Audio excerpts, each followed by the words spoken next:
I think it's really important to trust not your brain but your heart. If you see that, okay, this is something I really connect with, but it also seems that it's not really possible to play good music without trusting each other.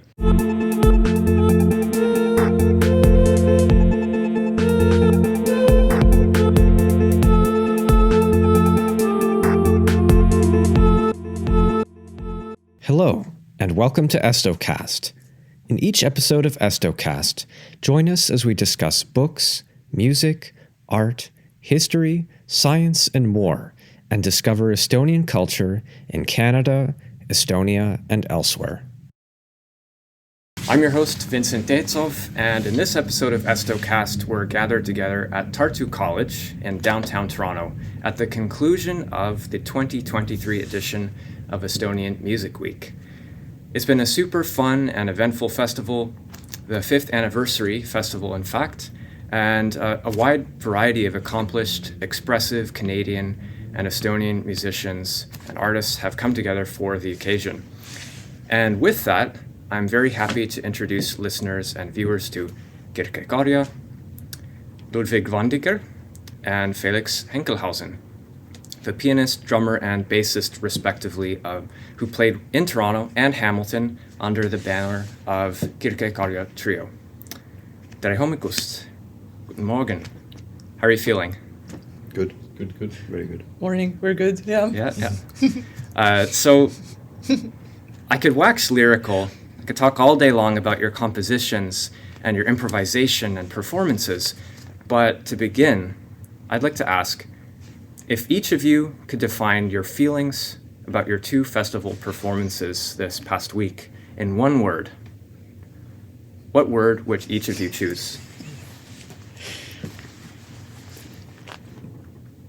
Let's say that we can all of us we can choose a word, but it can be like some compact thing. Like I would start like extremely. And you can continue. Can we do like this? Yeah, Mad Lib style. Nutritious. Extremely nutritious. Unpredictable. I like it. That's pretty up to the point. Yeah, that's totally... I like nutritious especially because it feels like there's good balance there, lots of stuff going on. Can you explain why those words? Fruitful. Yeah, maybe. He said nutritious, so I was like... Could you explain why those particular words came into your head? I can start, maybe not extremely, but extreme, because like some situation we have had here were like were something that we haven't experienced in Europe ever before. I mean, for us, this is the first time to be in North America, and in a way, like everything, it seems quite similar, like streets and people and everybody speaks English, but on the same time, like everything is like really surprising, and some things are like done so differently. Like what? Okay, now I even cannot say, but I can think a little bit about this. Maybe Ludwig wants to continue. Nutritious, definitely, because we had a lot of amazing food. And yeah, totally. And I mean, also like musical food, I guess. It was really nice. We met some musicians here that we are friends now with. That's definitely also fruitful and nutritious. And yeah, it just feels like tasting new flavors. It's good. Felix? You're on the spot. Unpredictable. Yeah. Yeah, I mean, talking about the performances, unpredictable because we didn't really know when we would play. Soundcheck times were up in the air, stuff like this. That's why it was very unpredictable. And also, of course, it's always unpredictable when you play somewhere far away because you don't know what the instrument is going to be like, what the room is going to be.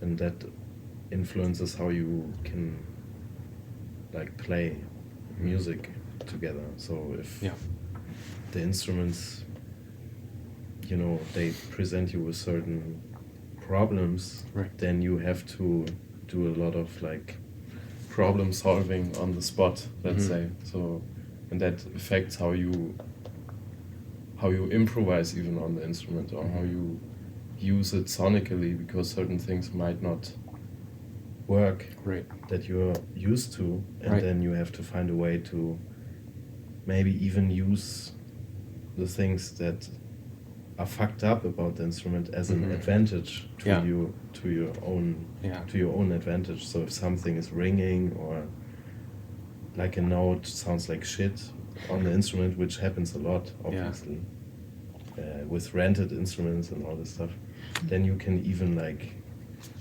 you know, expose that sometimes in improvised music, and use then that. make it like listen to this shitty note and make it into something interesting. I like that attitude.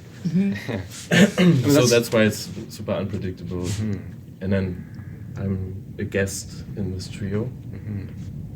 So we just had a soundcheck rehearsal, so that also makes it unpredictable for me even more, because I have to find a way into the band very quickly. But I think nobody understood that this was like the first time for you to play that music together with Ludwig and me. I think nobody noticed.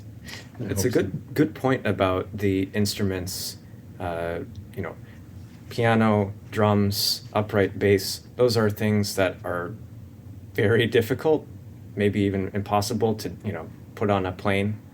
You know, so you do really always probably have to deal with something different in every place. Yeah. I'm interested, what really stood out about each show, both in Hamilton and Toronto, on a live level, like on a performance level? I think both of these concerts, they were like really different. The first one was in a church, and now I can say why I chose the word extreme is that I've never played that music in such a big church. And also the second concert, which was in Hamilton, it was a brewery. I've never played in a brewery. So those situations were like quite different. But I think something we tried to do is to make those two concerts a bit different, because some people from the audience were the same. So I thought that it would be nice if the music is somehow same but somehow different. And I think the second concert was like something totally new compared with the first one. But of course we're like playing a lot with the room too. So if it's a church, these colossal spaces of high ceilings and whatnot. Then reverb, natural reverb. Yeah. We have like totally different color palette, I think. Kirke, you mentioned the haunting feeling of one of your compositions when playing at the Anglican Church on May 25th, and it was riveting, truly. But I want to know, what are the musical premises behind your compositions? What are you endeavoring to say when you sit down in front of the piano? I don't know. It's I think it's basically. Actually, I have no idea. I don't know. Maybe you can answer to that question. I think it's just our subconsciousness coming out, you know, and doing the work for us when making music. So a lot of times I'm also making stuff, and afterwards I'm like, why the hell did I make this? But it's just like, I've talked to a lot of people, and they feel like when you're making art or music, it's just your subconsciousness acting, you know, and you don't think about it, you just make it, and then you have something, and then you can actually learn from that, because like it's almost trying to tell you something, I think. So that's, but I feel like everyone who does this they can't really give you a good answer to like why they're doing it. I think like mostly just because it feels great, just like expressing yourself.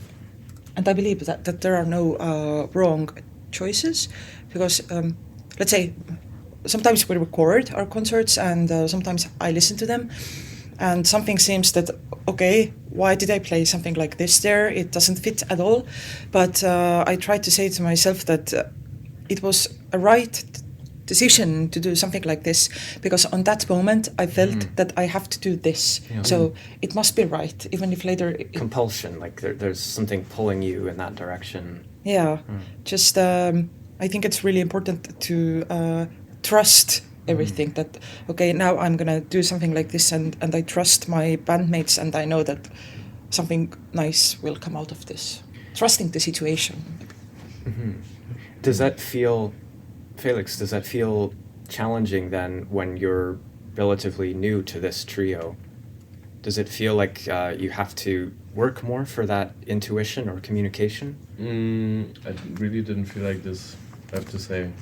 But also Ludwig and I, we've been playing a lot together in the last like nearly 10 years. Been playing a lot of improvised music together and all kinds of different things. So like I feel very, like Ludwig and I, we never really verbalized anything about our interplay, and it just, like I can just totally trust that, like when I play with Ludwig, that it's just gonna work out somehow, you know. And with Kirke we had this large ensemble thing, and it was already super great experience, but of course I couldn't hear you as you know, as I can hear you now, because there were too many instruments in the group. So it was more like of an epic, had more like an epic wall of sounds. Thing. And now I feel very comfortable, and it felt like to me I could do anything, and it would somehow fit even something that's maybe that can be perceived as unintuitive from outside, but like it's, you do something, sometimes you do the exact opposite of what the others are doing, just to juxtapose the situation, and then that can only work if everyone else is super comfortable with what they're doing, because if they are like, oh shit, what is he doing? Like, do I have to jump on that right now because he doesn't get what I'm doing? Then this juxtaposition doesn't work. So, now, watching you three perform, one witnesses a great deal of explosive power and unpredictable dynamic changes, and yet you respond to each other with precision. Sometimes there's even like, I see like a little smile come on your face because you're like, I knew that was coming almost. It all looks like it locks in. So how do you make this happen? How do you bring everything so tightly together? I think it's just the compositions that like work really well, because there's really like parts that have like strong melodies, and after a while, if you play it a lot, you're just like, you've really internalized it, and then it's super much fun, because it's almost like the key to like a house, and you can walk through it, but you always have the key, like, so then you can play and you can improvise, but at the same time the song is in your head, and you can, whenever you want to, you can come back to that and like come back together. So it's kind of nice. I think the most interesting thing for me about improvised music is that we can have like a really good dialogue. I mean, if you play together with great musicians, and so if somebody is like playing something really strong, then I think this is the most fun thing, to jump on that car like as soon as possible. So doing things together, and that's probably one of the reasons why sometimes we laugh and smile on a stage, because these are those moments when we realize that, okay, we wanted to do the same thing on the same time, and it's so great that we were so together. It's like, it's infectious to watch. Like I had a grin on my face watching it happen, because it's like, it looks like it's so much fun for all of you to Yeah. connect together like that. Yeah. And did scores help as well, like writing things down before? Like, how was that a jumping off point for you then? Somehow it was quite natural. Well, definitely this music, it needs scores. And definitely it needs lots of individual work because this music is like quite complex. But like it's really interesting for me, like what is composed material and what is improvised material, and how those two relate, and how like one is derived from other, and I'm really interested in the situation where like audience really doesn't understand where the composed material is going to be improvised material. Right.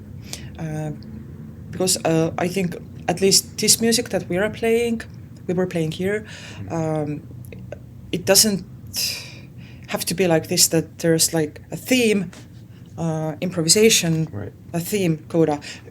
It's not like this. Sometimes it's like long improvisation and then a little bit of theme. Yeah. Or You we never know Mhm, also. Right. Yeah. So it could, could go in the wilderness for much longer than the last time you played it. Yeah. Did you get a chance to watch and listen to other artists who were playing at the festival? And if so, who are your favorites? I really liked Carolus Coverdale's performances. Yeah, like I knew her music from way before. Just like listened to it a lot. So I was looking forward to hear that. It was really nice.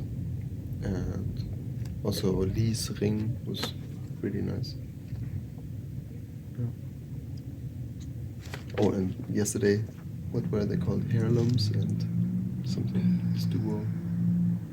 I cannot. It's a beautiful suitcase.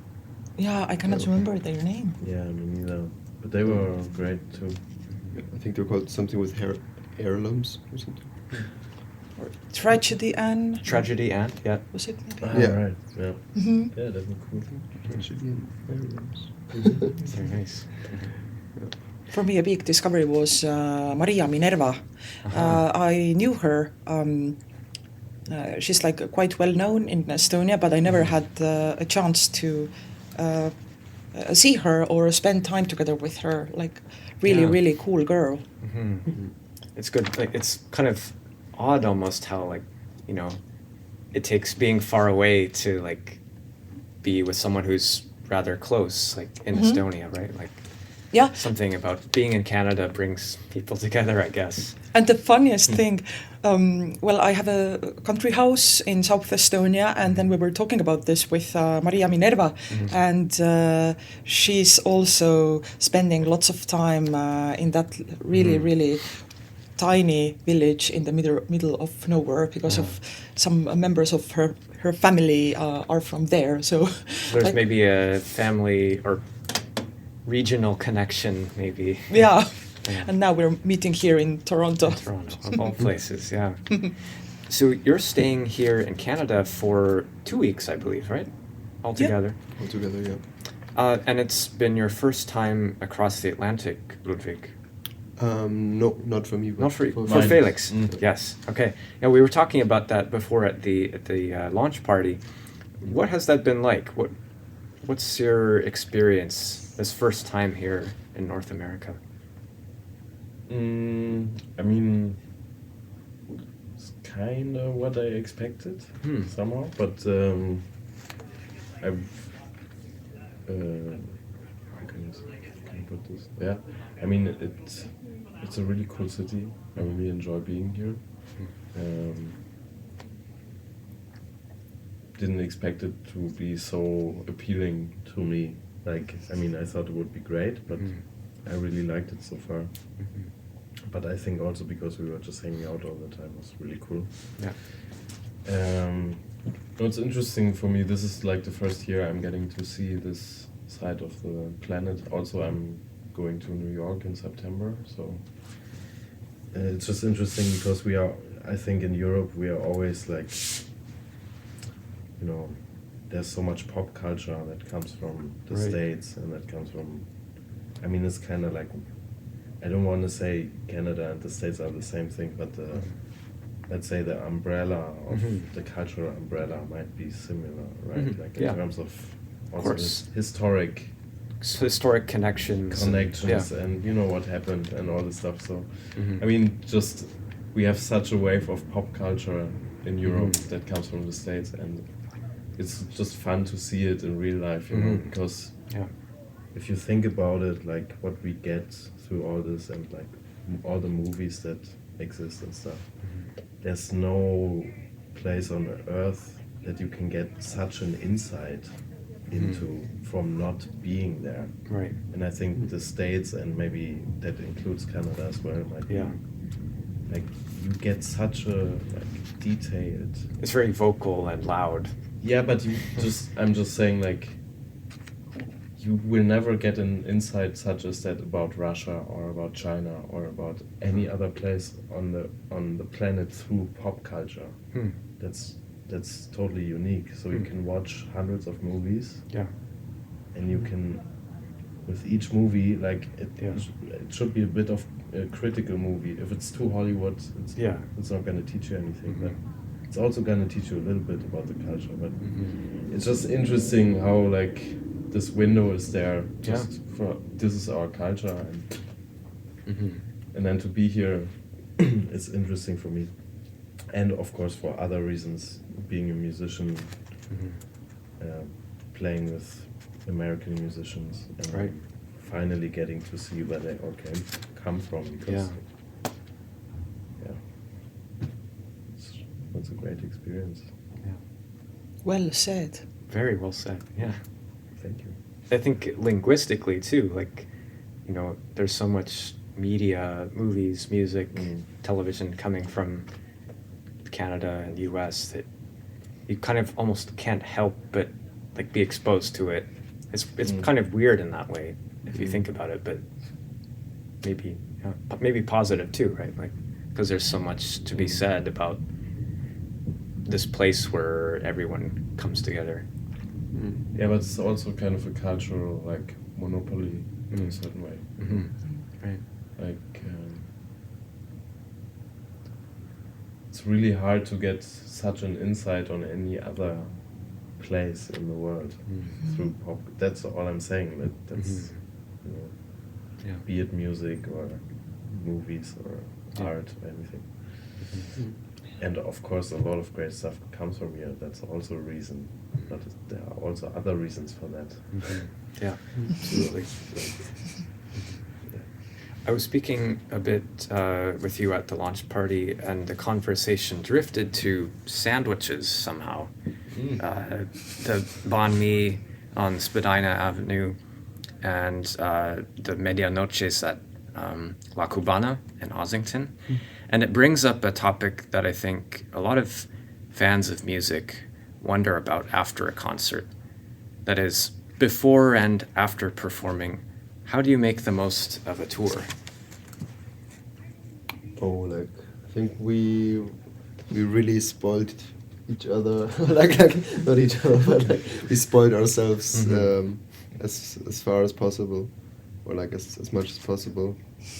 Like I think like me, for example, like or like we when we're on tour. I don't know. We arrive somewhere and we check in and like rest a bit or something. But we also really like going like secondhand shopping together.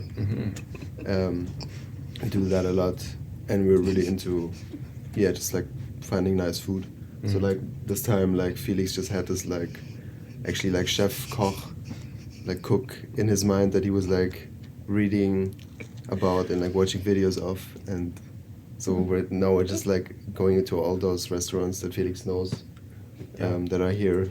You seem like you're foodies. Like every time we've talked, it's something has come up about cuisine. Yeah, like, for sure. Yeah, that's cool. I mean, you gotta treat yourself. Yeah. And we like to go to the water, watch some swans and ducks, those kind of things, enjoy some sunlight. And you're going to Ward's Island, or to Toronto Islands at least tomorrow, right? I hope so. Yeah, yeah. I was talking about Ward's Island specifically because it has this sort of almost tropical feel there, like old wooden houses and forests and a beach and stuff. So you're really getting into the like best parts of nice. of the city for sure. Yeah.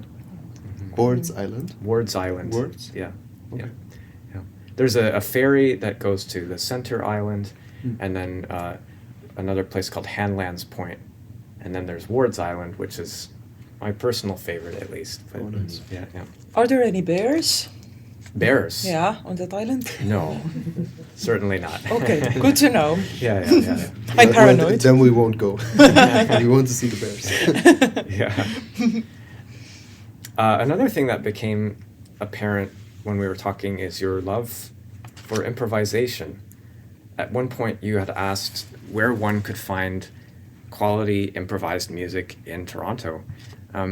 In what way do you think that improvisation, then, as an artistic approach, transcends or is more important than, for example, the established language of jazz, as it was, perhaps?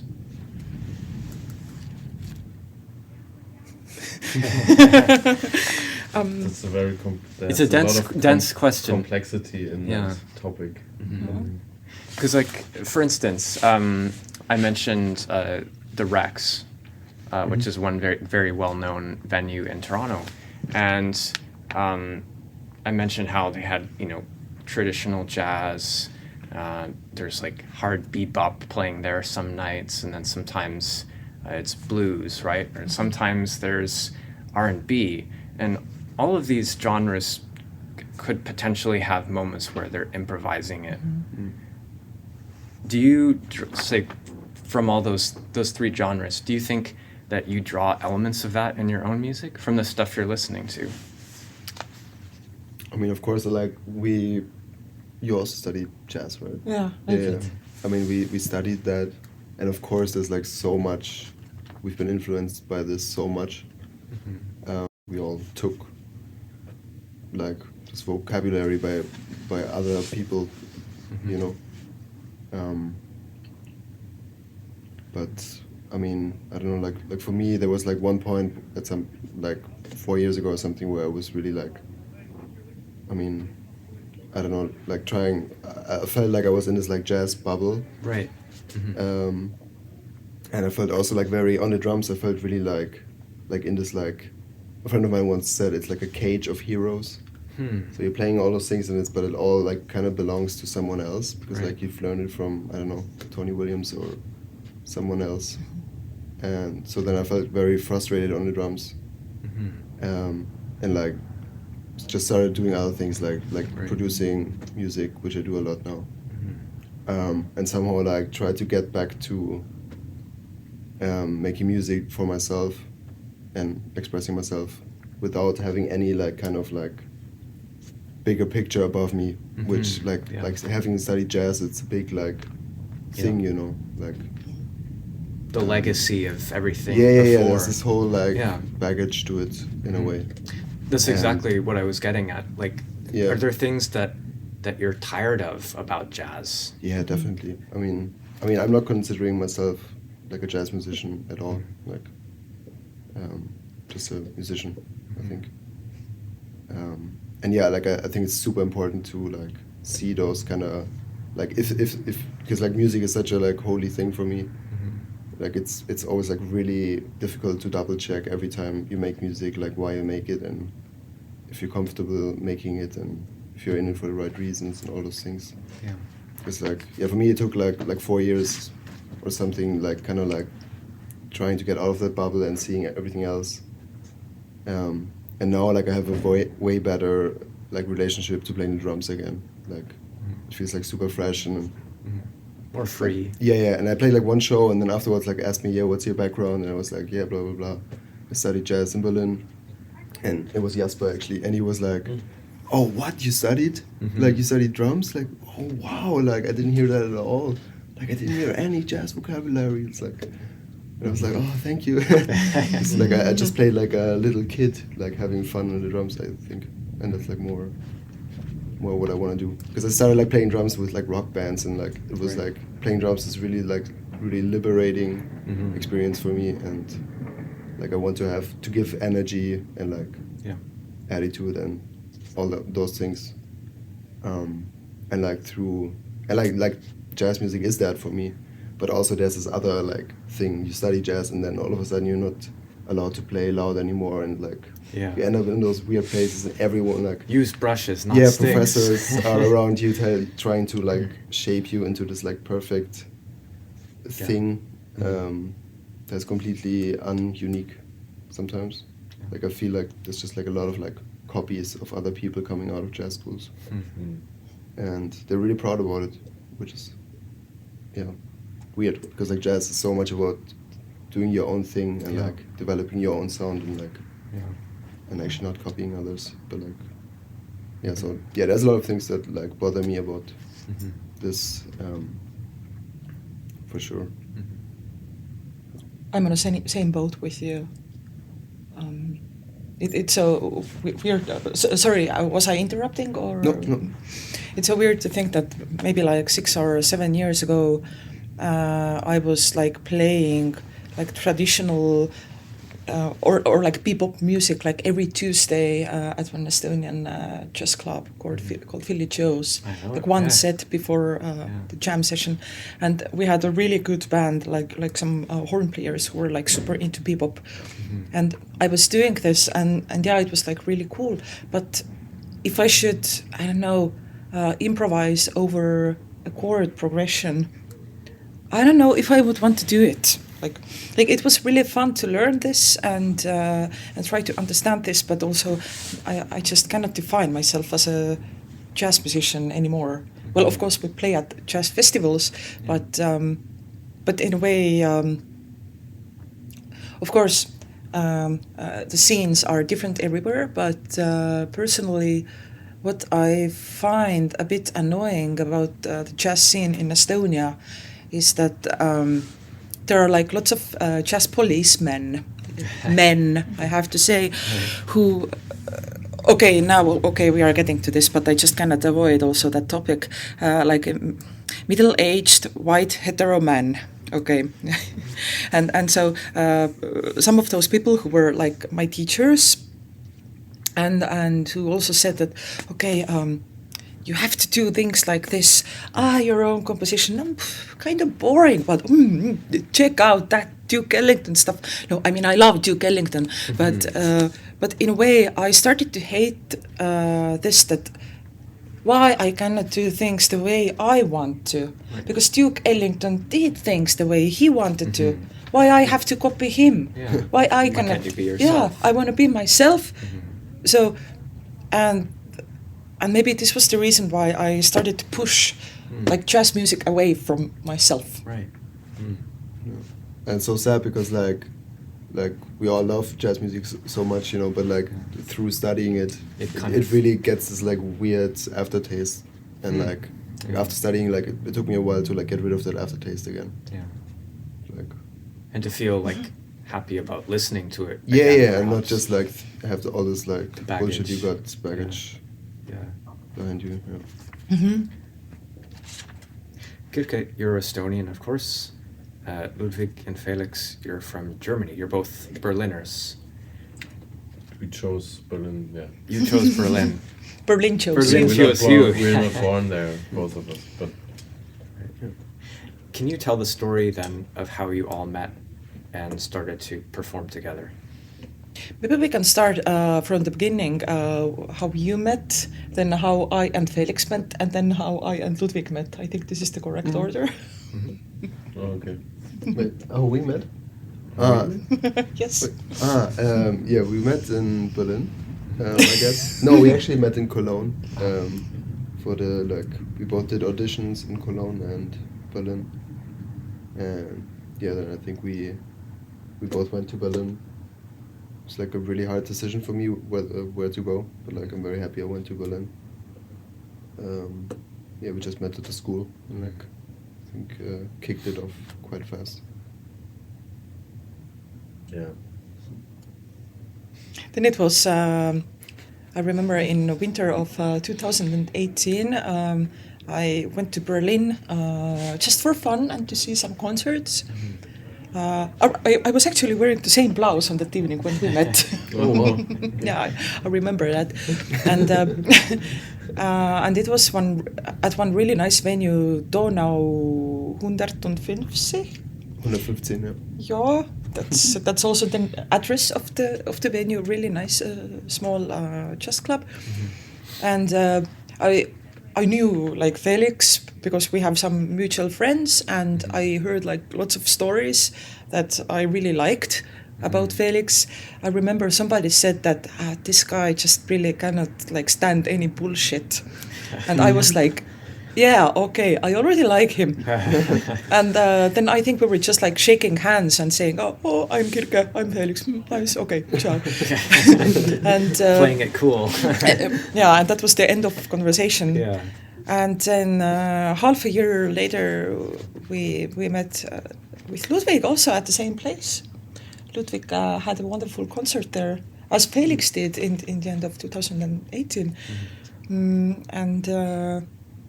And yeah, then on the same time I was like thinking that I could find a nice drummer with who to play together with, and then Ludwig played like such an incredible set, and then we didn't know each other, but then I said that hey, I'm Kirke, let's play together. Also a really short conversation. Yeah. You already had the subconscious thing happening, perhaps. But I think it's really important to trust not your brain, but your heart. If you see that, okay, this is something I really connect with, or I like the attitude of this person, or You know right away, right? yeah. Yeah. We have instincts, but sometimes we don't trust them, maybe. But, Yeah. What are your impressions of the Berlin music scene and art scene more generally? I like it a lot, but probably also because I have some not some, but I know quite a lot of people from the scene already, and yeah, it's interesting. It's different. Because there's only like 1 million, well, a little bit more than 1 million people living in Estonia, so the scene is small. So if you want to check out something different, then it totally makes sense to go to a bigger place. And I think from the bigger towns in Europe, like London, Paris, and Berlin, I really like those scenes. But Berlin is somehow like I feel like at home there. Somehow the vibe of the city is cool, and like every time there's something super nice happening. Even, yeah, I remember like there was a period when, or like in one summer I was just hanging there, and I thought that okay, I could listen to something interesting, and then I just went to one random festival. It was a string music festival on a boat, and then they were playing some incredibly insane viola sonata by Ligeti, and just like everything happens there. That would On a never, boat. yeah, it would never take place in Tallinn. So it's nice to go there sometimes.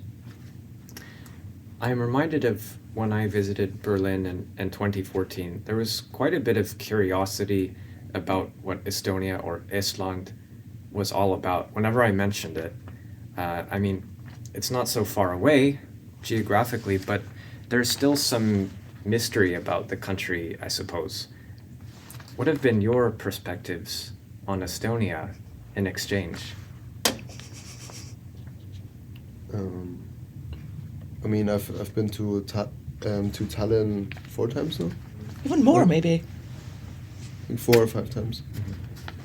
And yeah, I don't know, like I can just describe the feeling that I get when I'm there, and that feeling is like really, I feel really relaxed and kind of calm and safe, and like everyone's friendly, and yeah, it feels great. Like, and I don't know, like I really like the humor people have there. Dry humor. Yeah. Yeah. Yeah, it's amazing. Have you been to Estonia? Yeah, just last month for the first time when Kirke did the XL version of the trio. With the What did you think?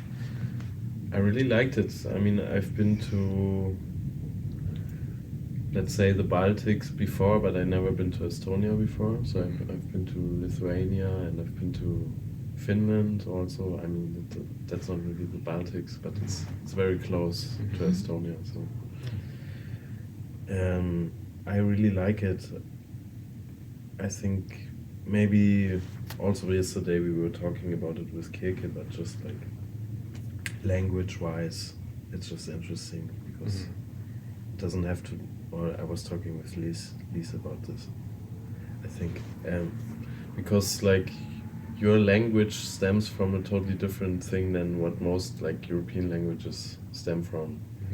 Like so the Hungarian and Finnish and Estonian, that's all connected, right? Yeah. But then just maybe mystery comes from that as well, you know, because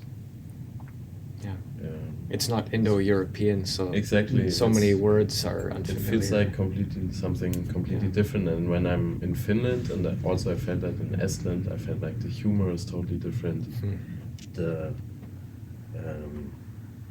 code of how you behave is different, you know, and that obviously is always like interesting and has some mystery, because why are the people acting like this? Or why are they so weird but so funny?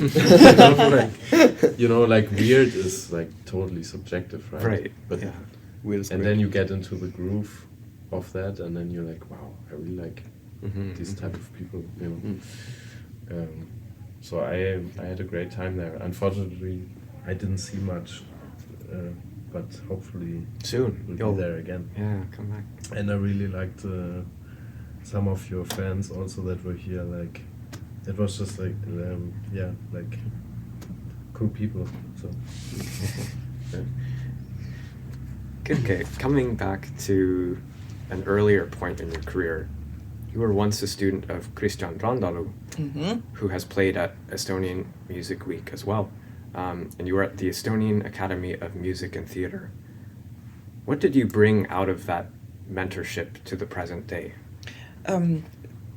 Definitely, Kristjan. I have to say, he's a wonderful teacher. He's a wonderful piano player, and his humor is just like so cool. But also, I wouldn't imagine any better piano teacher, to be honest, because at some point I was also thinking that okay, I should go and study somewhere abroad, and I also I tried to go to Amsterdam and to Bern in Switzerland, but they didn't accept me.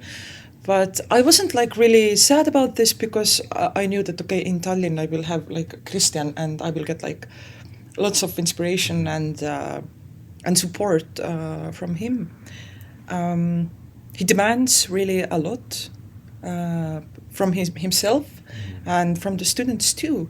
But I think that's the reason why it works, because if somebody is like saying that okay, you have to work hard, but if you see that this person is like a lazy, like a super lazy person, then I don't know, you're like who are you to tell?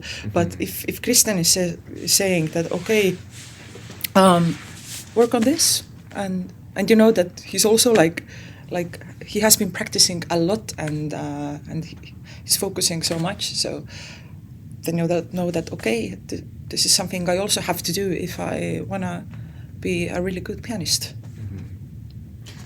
Are there points, or were there points where you disagreed with him as a teacher, or had a difference of opinion in some other way? I think not. Well, of course, the music he plays is quite different if I compare it with my music. When I was younger, of course, I tried to copy him. a lot. All Christian students copy him at one point, I believe. But this is something that happens if you really like someone's playing. But I don't disagree, because he's never saying that, okay, here you have to play like this, or here you have to, I don't know, use that chord. He's just like, he's like giving really good advice. It's like never something really precise. It's like something that, okay, if you wanna go to that island, then this is the good direction. Trust me, that's the direction. But he's never like, okay, then take a right turn there, and then after 40 meters turn to the left. He's not like not that precise, but Right.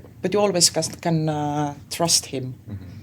And I think that if you're a student, then in a way you should trust your teacher if you have a good teacher. But I always still understood that what's the reason or why he is giving me this kind of advice.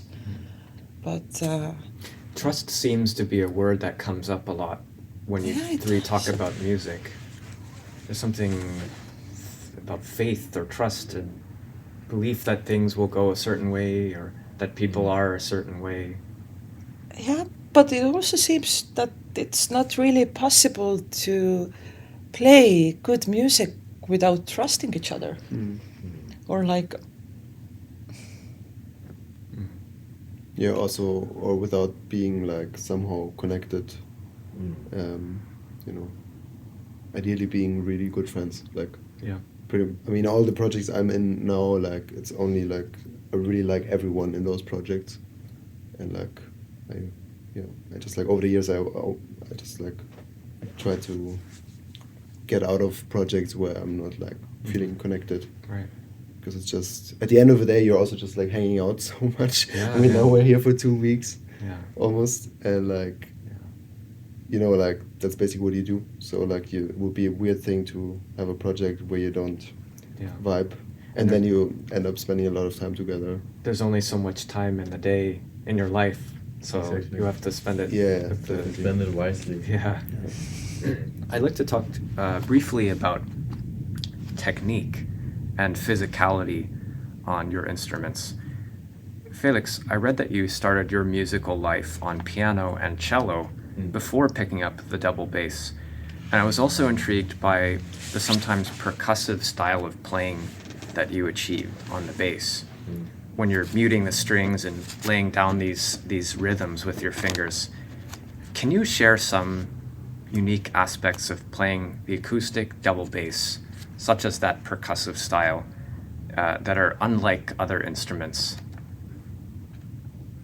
Yeah, I mean, the bass works a lot with timbre. Timbre. How do you say that? Yeah. Timbre. Is it timbre? Timbre. Yeah. You know what I mean? Like, just like physically, of course, you have reoccurring notes on different strings, which is different to the piano, for example. Right. You have 3 strings of that note, but that note doesn't exist anywhere else on the instrument. So Right. the color of that note is that note.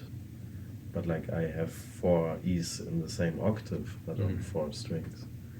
So just thinking about, like, if I play in the middle register, the just physically the string is half the length of what I have the same note on the D string. Just like, this is ridiculous, but it's a different sound. Right. So when I play more percussive stuff, I tend to play it in the middle register because the string is shorter. Yeah. So the sustain is shorter, Okay. but usually the color of the note is a bit warmer, and you can make it quite percussive in the middle register. Right. So that's what I do. I think about that a lot, and that's when we can come back to, like, each instrument is different. So sometimes you choose not to play certain notes in certain places because they just don't sound good on the instrument. But you have lots of options down the neck. Yeah, you have lots of options, but if things get very technical, like if you have to play certain runs, you cannot play them everywhere on the instrument, obviously. So then the options of choice minimize to sometimes there's only one way to play this on the bass. But yeah, when I improvise, I try to work with that a lot, and then just the physicality of the instrument is unique to me. Like there's no other instrument that gives me that satisfaction. You know, like, yeah, don't know how to put it into words. It's very haptical instrument. So like sometimes you don't even necessarily, like if you crave for something, you know, that feeling of, I need that food, or for me sometimes like I need that feeling of like, I need that haptical feeling in my hands of how the strings feel and the vibration of the instrument. Right. I mean, you're so close to it, you're practically hugging the instrument and Right. feeling those vibrations. Yeah, but it's very haptical for me in the hands. Like it's really a satisfaction in a way. Like, And Ludwig, I would describe your drumming as being textural. Like you use pretty thin drumsticks, you scrape the cymbals, tap the sides, and maximize all parts of the drum kit. You also use those distorted metal cymbals, the sort of flattened ones, which, to connect to German music, kind of remind me of what's used by the band Einstürzende Neubauten. So, with that in mind, does industrial music have an impact on the sound of the trio? I mean, like my drumming is definitely super inspired just by like produced electronic music, and I mean I listen to a lot of different music, so there's definitely music that you could maybe call industrial that I've listened to that I like, but yeah, like there's yeah, definitely like I'm just like really into frequencies that I want to hear, and like I don't know, like I'm just trying to get them somehow to sound. I tried to have the drum kit to sound like how I would want it to sound if I would produce it a lot of times. And yeah, like if you use metal sticks on the cymbals, you just get those like super high weird frequencies that you otherwise with normal sticks would never get. And they like you also like fill in like a frequency spectrum in the band that isn't like that nobody took yet, Right. and like you're not taking away from the other instruments. That's I think like most of my drum kit now is like very actually like designed to not take away space from others and like have their unique space. Like the bass drum, for example, like there's this drummer Jim Black who's like a big friend of us also, and he's like tuning his bass drum like to the lowest point, like almost breaking. It's just like completely loose, Right. and it's so good because like it's actually like it's just like giving like the whole band like this bottom feeling and like punch and like yeah, it's just like sitting, it makes the whole like frequency range so wide because it's like you have this super like subby punchy thing down there, and then he has like super high cymbals up there, and then there's the whole band under it. Whereas like I don't know, like back in the days like bebop jazz kids had those like tiny bass drums, so that they could fit in up the so high and and they had to take it in the cab, so like I think that's what I've heard like a lot of. That's what's the main reason for those tiny bass drums. And yeah, and then they were like tuned like quite high but like really punchy to give like some kick. But like it's really weird, like a lot of jazz drummers now always have this like really detuned kind of like middle high-ish bass drum, and it's just like muddying up the whole thing. Like because I also mix music, and sometimes I get music and it's like the bass drum sounds literally like a out of tune bass note, and it's like it's like doom doom. It's like what am I supposed to do with this? you need more of a dum, dum. Yeah, I mean, like, yeah, if you think about the drum set, like every instrument has like a purpose in a way, like especially in a band, and like you don't want the kick drum, Mhm. or like me at least, I want the kick drum to like give an impact and Yeah. like well, just volume and Do you put a pillow in yeah, there? and like punch. No, I usually leave it quite open so it actually has Okay. like a tone, but I muffle it with a hoodie so that it's not too long. Right. Like I want a little bit of like natural sustain. Mhm. Yeah. And yeah, I mean, I definitely noticed there was like, especially with the cymbals, there's like if you looked at the wave pattern of when you hit the cymbal, it has a lot like a tighter sustain, less sustain, should I say? yeah. So- I mean, one of them is literally just a metal plate. Yeah, And it's just like a. yeah. That's Yeah.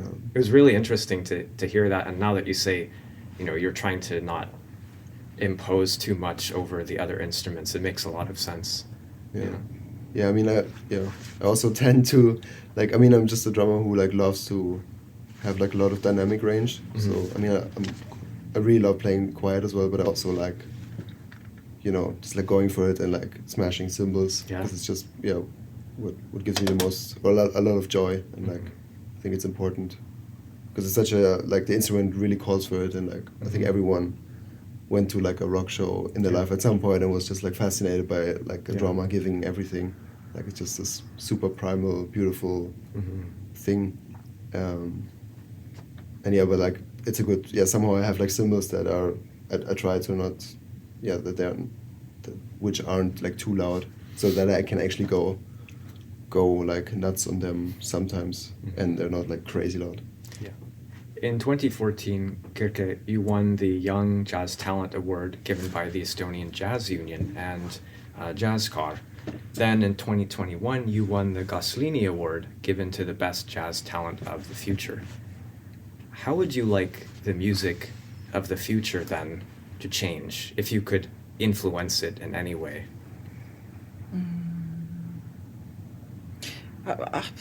I don't know. I don't have any desire to influence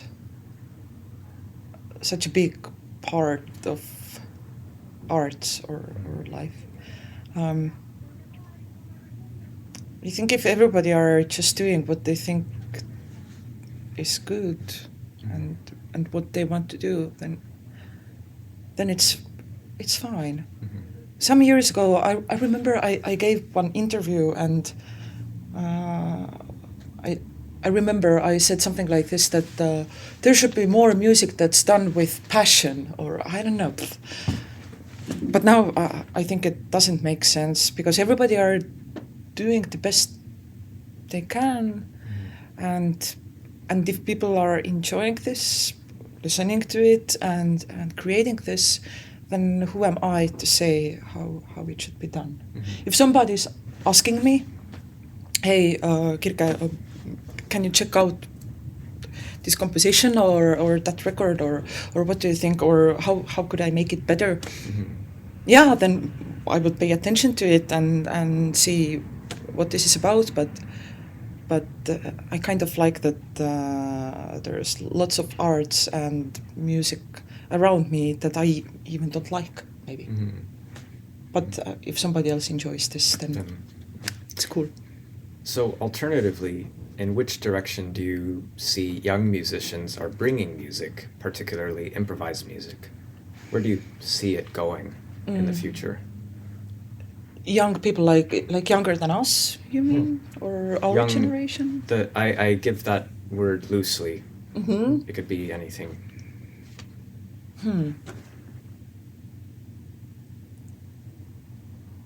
Like I have a lot of love for, or just like, I think it's a great thing that like a lot of kids nowadays with laptops, just they crack like some music software, like Fruity Loops or Ableton, and then they make beats and start producing over there.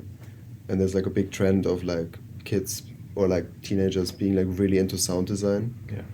Like there's one person that I know, and I think they are like 17 or 16, and he make like absurdly fantastic like sound design music.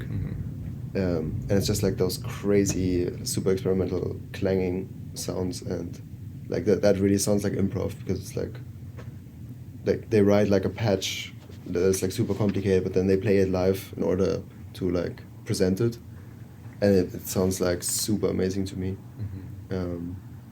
So I'm really into this. Like I have a lot of like hope, or like maybe not hope, but yeah, I think it's a really nice thing that like the laptop is like enabling a lot of people right now to make music that don't have the access to like music school lessons or like studying music. You know, they just need that one program, and then they can start making music. Like maybe that's not particularly improvised music, but like for me it is, because like improvised music has, for me, it has something like really genuine, like you're doing something that you do because you want to do it, and it's not like someone else, because like it's not like someone tells you do this and then you do it, and that is improvised music. So like improvised music for me is really like something that comes from one, like from deep in there somehow. And like if it's like someone who like has never learned anything about music, then they get this program and like start learning it somehow and then making their own music, like that's for me way more improvising than someone who went to school for 4 years and I don't know. Like I'm a big fan of people who didn't learn their craft, but like somehow ended up being super good at it, and like very unique. And to use that famous word again, you're trusting yourself, maybe. Trusting that you have everything you need to make music. One really good friend of mine, Felix and Ludwig also know him, Estonian double bass player, Raimond Mägi. I think he's like a really incredible composer and like a really good friend of mine. And once he told, I think it's like a really good sentence. We were just like discussing how like some people who studied music or were just like doing this, why some of them stopped at one point and why some of them continued and made it maybe to big stages. Okay, it sounds so stupid, but you know what I mean. And then Raimond said that if you just don't stop trusting yourself and believing in yourself, then that's the key. And I agree with this 100%. And the rest actually doesn't matter. Right. I mean, if your technique isn't brilliant, or even if maybe your writing is not that interesting for somebody, it doesn't matter. Actually, it doesn't matter at all. Like, just like as long as it's like somewhat authentic, like you can get to some place. I mean, there's so much, music where I'm just like, whoa, this is crazy that like this is happening, something. But there's like people who are just like really into it, and that's beautiful. I think it's very important. So, what are your biggest musical hopes and plans coming up, individually and as a trio? Who wants to start?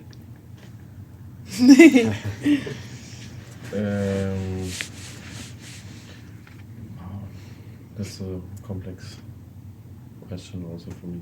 I don't know, I have some new, I recorded something last year. Ludwig is actually mixing it.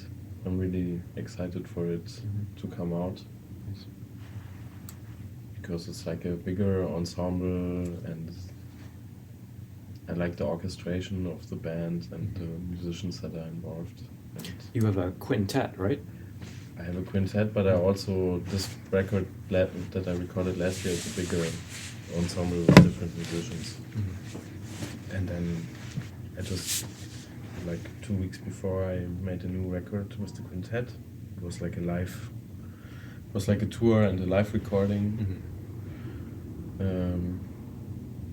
So I hope I can kind of keep those things going. It's more like I'm a bit like trying to like get my own projects going a bit more and maybe trying to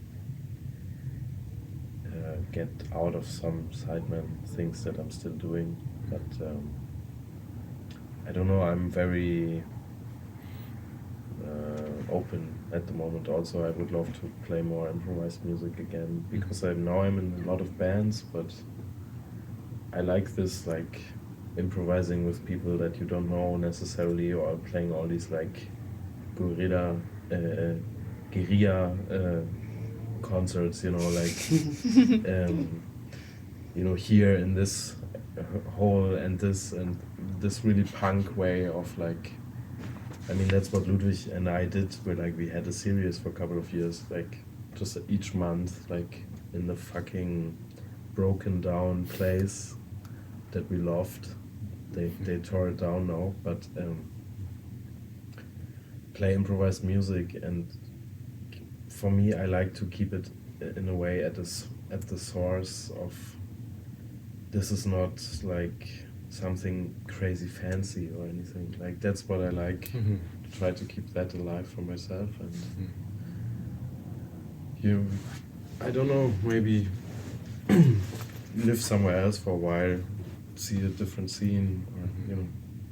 But I have so many interests. Like, I love this like super punk way of improvising music, but I also love really crafty instrumentalists, you know, like really fine instrumentalists that have insane technique, you know, and I'm also really into electronic and produced music from a listening perspective, so I don't know where stuff is gonna go, but